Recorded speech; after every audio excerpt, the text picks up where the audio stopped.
وسلام علی عباده الذین اصطفى اما بعد۔ زکوٰۃ کے مسائل سے متعلق گفتگو چل رہی تھی۔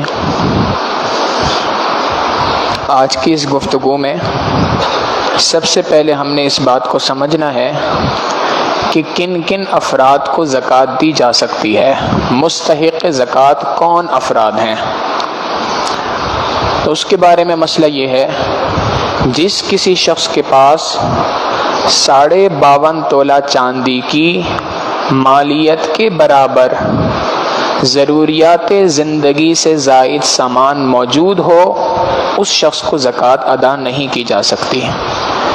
جس کسی شخص کے پاس بھی 52.5 تولہ چاندی کی مالیت کے برابر یا اس سے زائد ضروریات زندگی سے زائد سامان موجود ہو، اس شخص کو زکوٰۃ ادا نہیں کی جا سکتی۔ 52.5 تولہ چاندی کی مالیت، جیسے گزشتہ درس میں بھی ذکر کیا تھا کہ یکم رمضان المبارک کو تقریباً 88,927 روپے تھی۔ ہر دن کے اعتبار سے سونے اور چاندی کے ریٹ مختلف ہوتے ہیں، تو لہٰذا وہ چیز سناروں سے بازار سے معلوم کی جا سکتی ہے کہ 52.5 تولہ چاندی کی کیا مالیت ہے جس دن آپ زکوٰۃ ادا کر رہے ہوں۔ دوسری بات، ضروریات زندگی سے زائد سامان ہو۔ ضروریات زندگی سے زائد سامان سے مراد وہ تمام کی تمام چیزیں کہ جن کے بغیر انسان زندہ نہیں رہ سکتا، جو ضرورت کے اندر نہیں ہے، استعمال کے اندر نہیں ہے، وہ چیزیں جو انسان کے استعمال کے اندر ہیں وہ ضروریات زندگی میں شامل ہیں، اور جو چیزیں جو انسان کی روزمرہ کی زندگی میں استعمال میں نہیں آتی وہ چیزیں ضروریات زندگی سے باہر ہیں۔ پھر اسی طریقے سے گناہوں کے جتنے آلات ہیں یہ سارے کے سارے ضروریات زندگی سے زائد ہیں۔ مثال کے طور پہ ٹی وی ہے، ضروریات زندگی سے زائد ہے۔ اسی طریقے سے گٹار رکھا ہوا ہے، وی سی آر رکھا ہے، اگرچہ ان تمام چیزوں کا رکھنا ناجائز ہے، حرام ہے، یہ اپنی جگہ مسئلہ ہے، لیکن ضروریات زندگی سے زائد ہیں، لہٰذا ان کو بھی ضروریات زندگی سے زائد میں شمار کیا جائے گا۔ پھر وہ تمام چیزیں جو انسان کے استعمال میں نہیں ہیں، اس کی بھی چند مثالیں سمجھ لیں۔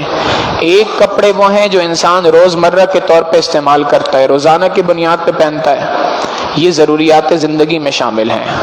کپڑوں کے کچھ جوڑے ہیں جو رکھے ہوئے ہیں کہ کبھی مہمان آ گیا اس وقت پہ پہننے ہیں، شادی بیاہ کے موقع پہ پہننے ہیں، عید وغیرہ کے خوشی غمی کے موقع پہ پہننے ہیں، یہ بھی ضروریات زندگی میں شامل ہیں۔ کچھ کپڑے اگر ایسے رکھے ہیں جو کبھی استعمال کے اندر نہیں آئے، یہ ضروریات زندگی سے باہر کی چیز ہے۔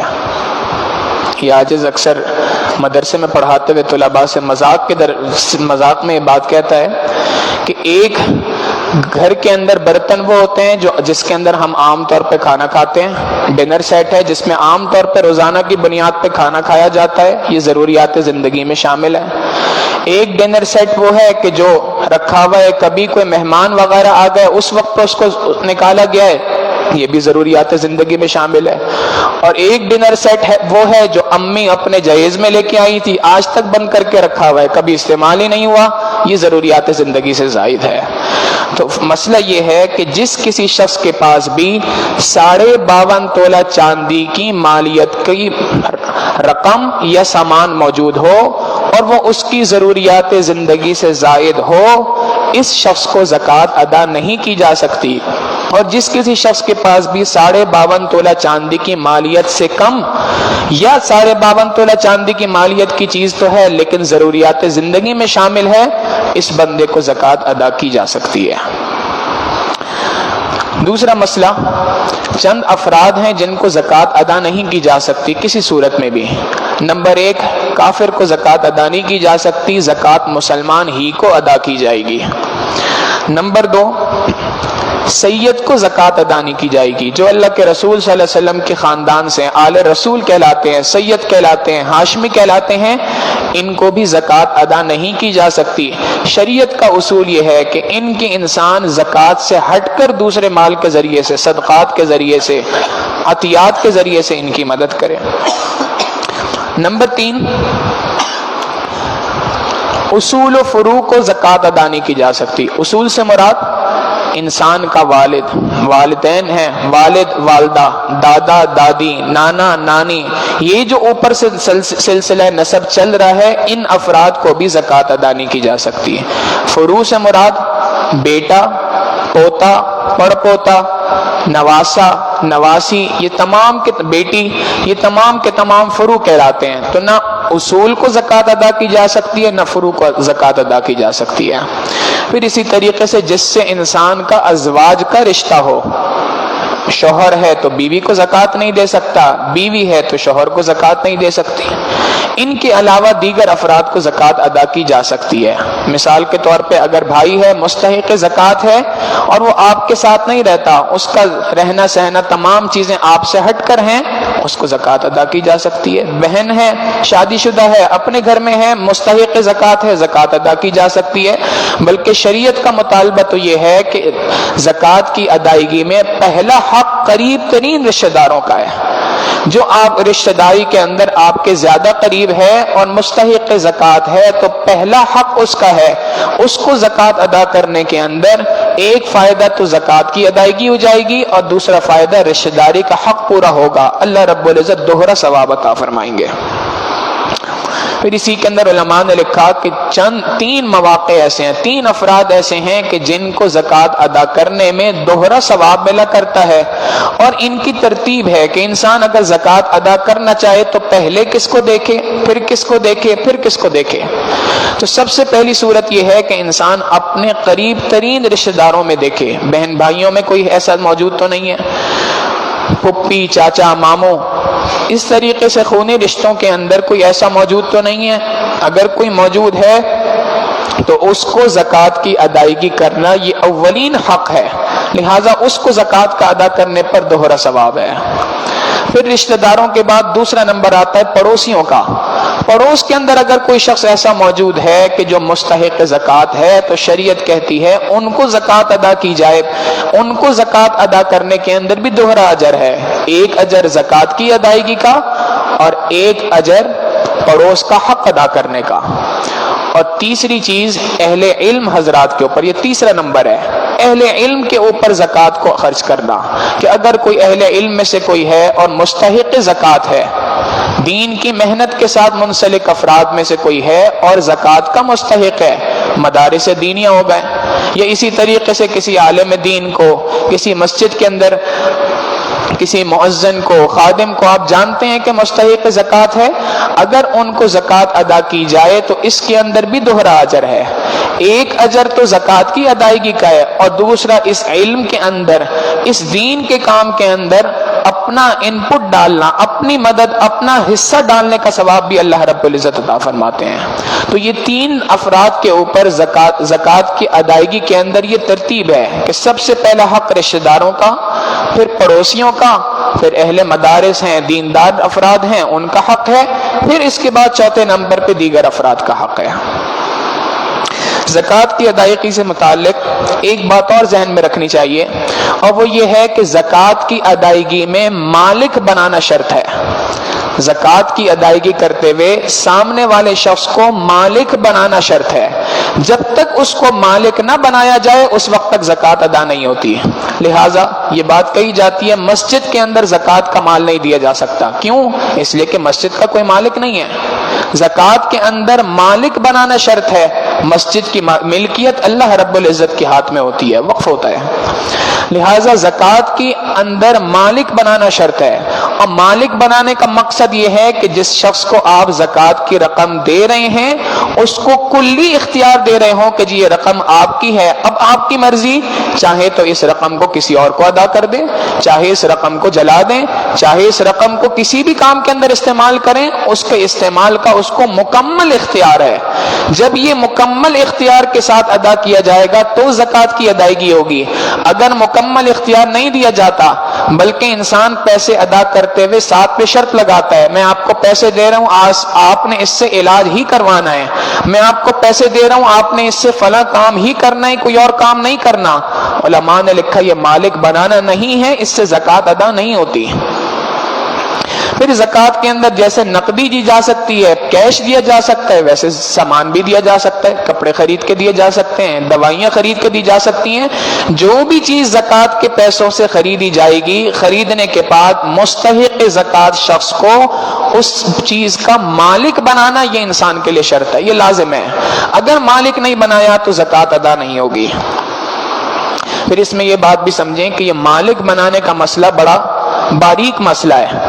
عام طور پہ انفرادی اعتبار سے تو کسی شخص کو مالک بنانا کوئی مشکل کام نہیں ہے، لیکن جہاں کہیں پر بھی رفاہی کام ہو رہے ہوں، این جی اوز ہوں، یا اس طرح جیسے مدارس کے اندر زکوٰۃ کا نظام ہے، تو جو زکوٰۃ کو وصول کر رہا ہے مدرسہ ہے، یا اسی طریقے سے کوئی این جی او ہے، کوئی رفاہی ادارہ ہے جو زکوٰۃ کو وصول کر رہا ہے، وہ اپنی بہاف پر اپنے لیے زکوٰۃ کو وصول نہیں کر رہا، بلکہ وہ دوسروں کی بنیاد پر آپ کی زکوٰۃ کو وصول کر رہا ہے۔ جیسے مدارس کے اندر مستحق طلباء کی بنیاد کے اوپر ان کی طرف سے مدرسہ جو ہے وہ زکوٰۃ کو وصول کرتا ہے اور ان کے اخراجات کے اندر اس کو خرچ کرتا ہے۔ تو اسی طریقے سے جہاں کہیں بھی رفاہی اداروں میں، این جی اوز وغیرہ کے اندر جہاں پر علماء اکرام موجود ہوں اور بیٹھ کر زکوٰۃ کا پورا نظام انہوں نے بنایا ہوا ہو، زکوٰۃ کے نظام کی باقاعدہ نگرانی کر رہے ہوں، ان این جی اوز میں، ان ہسپتالوں میں، ان رفاہی اداروں میں تو زکوٰۃ ادا کی جا سکتی ہے۔ لیکن جہاں پر اس طرح کا کوئی نظام موجود نہیں ہے، وہاں پر عام طور پہ یہی بات دیکھی گئی ہے کہ زکوٰۃ کے مال کے اندر بہت زیادہ بے احتیاطی کی جاتی ہے، مسائل کا علم نہیں ہوتا، اور وہ زکوٰۃ کے ذریعے سے مستحق، غیر مستحق ہر قسم کے افراد کا علاج کیا جا رہا ہوتا ہے، ہر قسم کے افراد کی مدد کی جا رہی ہوتی ہے، دینے والے کی زکوٰۃ ادا نہیں ہوتی۔ لہٰذا اگر کسی این جی او کو، کسی رفاہی ادارے کو زکوٰۃ ادا کی جا رہی ہو تو اس سے پہلے تحقیق کرنا لازم ہے کہ یہاں پر علماء اکرام کی نگرانی میں کام ہو رہا ہے کہ نہیں ہو رہا، یہاں پر زکوٰۃ کی باقاعدہ مینجمنٹ کے لیے افراد موجود ہیں کہ نہیں ہیں جو زکوٰۃ کے مسائل کو جانتے ہیں اور اس کے مطابق انہوں نے تمام چیزوں کو دیکھا ہوا ہے۔ آخری بات زکوٰۃ سے متعلق مسائل پہ، اور وہ یہ ہے کہ ہمارے ہاں ایک غلطی زکوٰۃ کی ادائیگی میں یہ بھی ہوتی ہے کہ دو طرف افراط و تفریط ہے۔ ایک طرف تو وہ افراد ہیں جو کسی کو بھی آنکھ بند کر کے زکوٰۃ ادا کر دیتے ہیں بغیر تحقیق کے، بس ویسے ہی شکل سے لگا تھا یہ شاید مستحق زکوٰۃ ہے، اس کو زکوٰۃ دے دی، بغیر تحقیق کے زکوٰۃ کا ادا کرنا یہ بھی درست نہیں۔ اور دوسری طرف ایک اور انتہا ہے کہ بعض افراد ہیں جو تحقیق کے نام پہ سامنے والے کو کی تذلیل کر کے چھوڑ دیتے ہیں۔ جب تک گھر کے اندر گھس کے اچھے طریقے سے دیکھ نہ لیں جی گھر میں کیا کیا سامان موجود ہے، کیا کچھ ہے، اس وقت تک اس کو زکوٰۃ ادا نہیں کریں گے۔ یہ بھی ایک انتہا ہے، شریعت نے اس کو بھی ناپسندیدہ قرار دیا۔ ان کے درمیان کا معاملہ ہے، معاملہ یہ ہے، شریعت یہ کہتی ہے کہ زکوٰۃ کی ادائیگی میں موٹی سی ایک تحقیق کی جائے۔ موٹی سی تحقیق کا طریقہ کار یہ ہے، اگر کوئی شخص ایسا ہے جس سے آپ پوچھ سکتے ہیں کہ جناب آپ مستحق زکوٰۃ ہے کہ نہیں، اگر آپ اس سے پوچھ سکتے ہیں تو بہت آسان سی بات ہے، آپ اس سے سوال کر لیں آپ مستحق زکوٰۃ ہیں کہ نہیں۔ اگر وہ کہتا ہے کہ جناب میں مستحق زکوٰۃ ہوں اور سامنے کوئی قرینہ ایسا موجود نہیں ہے، اس بات کی تحقیق کے لیے آپ کے پاس کوئی ثبوت نہیں ہے، تو شریعت کہتی ہے اتنی بات کافی ہے۔ جب اس نے بات کہہ دی کہ جی میں مستحق زکوٰۃ ہوں تو اس کو زکوٰۃ ادا کی جا سکتی ہے۔ اب اگر وہ مستحق زکوٰۃ نہیں تھا، جھوٹ بولا تھا، اس نے غلط بیانی سے کام لیا تھا، تب بھی آپ کی زکوٰۃ ادا ہو گئی۔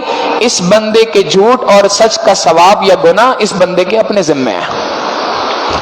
لیکن اگر ایک شخص ہے جو ایک طرف تو یہ بات کہہ رہا ہے کہ جی میں مستحق زکوٰۃ ہوں، لیکن اس کا حال حلیہ یہ بات بتا رہا ہے کہ وہ زکوٰۃ کا مستحق نہیں ہے، مثال کے طور پہ ہاتھ میں سونے کا کنگن پہنا ہوا ہے، مثال کے طور پہ کوئی خاتون ہے کانوں میں بالیاں پہنی ہوئی ہیں سونے کی اور ساتھ میں کہہ رہی ہیں کہ جی مستحق زکوٰۃ ہوں، ایسی فرد کے جس کے سامنے ظاہراً نظر آ رہا ہے کہ مستحق زکوٰۃ نہیں ہے، تو اب ایسے شخص کو زکوٰۃ ادا نہیں کی جا سکتی۔